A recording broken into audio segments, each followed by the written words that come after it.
Nestle everyday सुर संग्राम।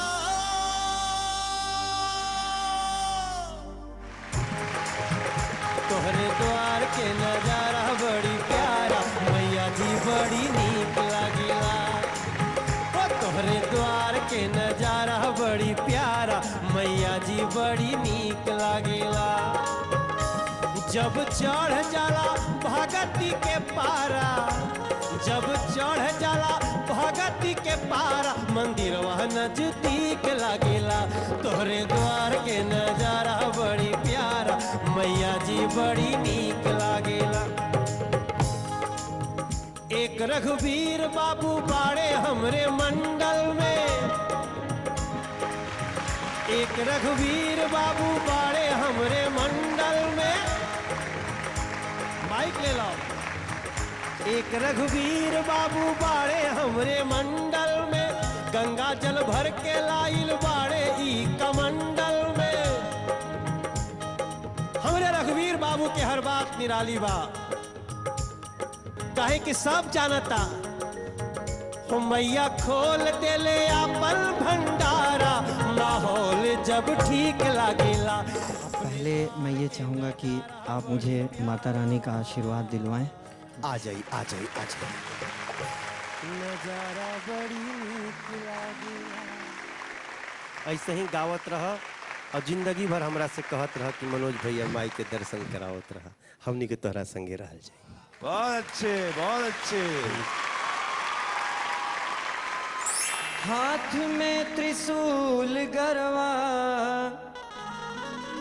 हाथ में त्रिशूल गरवा, सोनवा के हार रूपवा मनवा मोहत बा, सुरतिया मनवा मोहत बा कि बाड़ी शेर पे सवार रूपवा मनवा मोहत बा, बाड़ी शेर पे सवार रूपवा मनवा मोहत बा।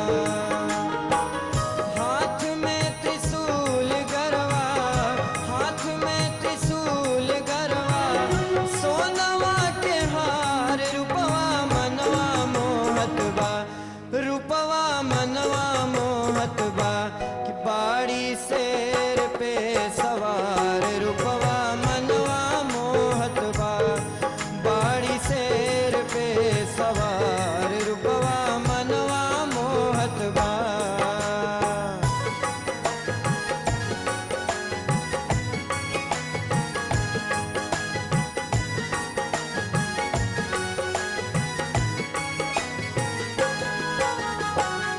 एक हाथ चक्र सोहे तुझे तलवरिया,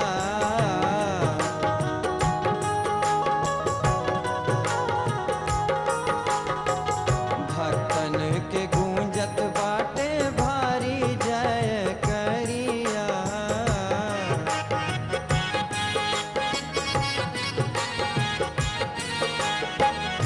एक हाथ चक्र सोहे तुझे तलवरिया, भक्तन के गूंजत बाटे भारी जय करिया।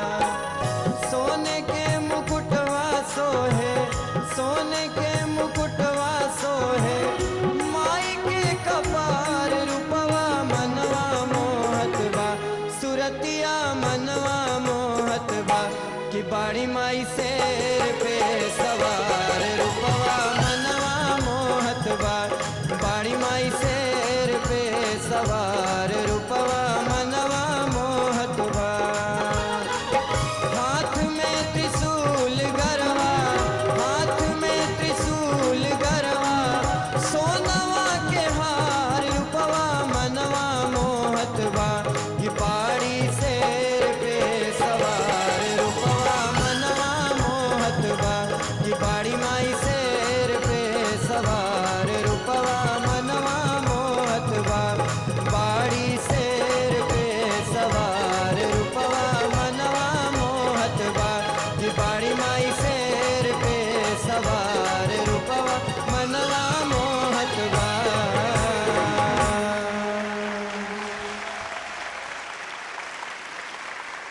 कभी कभी गाना में ना हम हम बहुत पीछे चल जाइला कल्पना जी। काहे कि रवि भाई जवन भी जीवन में हमरा मिलल बा ना, सब यही गानवा से मिलल बा।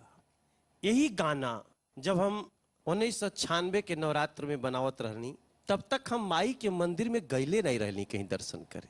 हम तो क्रिकेट के खिलाड़ी रहनी ना हो, तो हम कहीं नहीं जात रहनी दर्शन करे। हमने ये क्रिकेट खेली, जा BHU टीम के कैप्टन रहनी, मार एगो अलग ग्लैमर रहत रहे।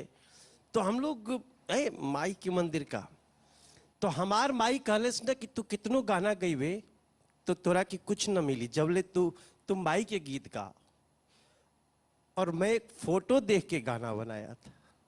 96 से लेके 2010 तक यही गाना से जियतनी, और लगा था कि जीवन बीत जाए, 2-4 जन्म आई तब वो शायद गनवा जिंदा रखी।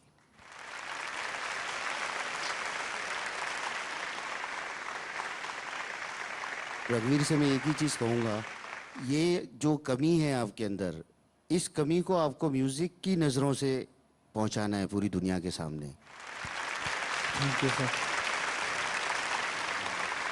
और आप बिल्कुल दिल खोल के गाते रहिए, इंशाल्लाह एक दिन आएगा कि आपको भी पूरी दुनिया जानती होगी।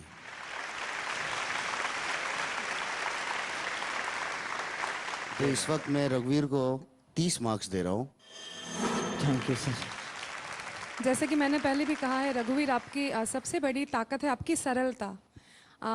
और आज भी वही हुआ, सब पे आप छा गए वही सरल भाव से। बाकी ज़्यादा नहीं बोलूँगी, मार्क्स है 29।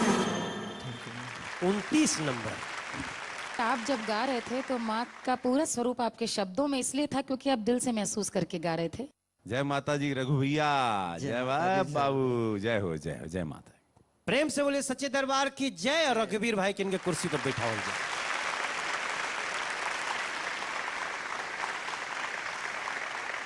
मचल बाटे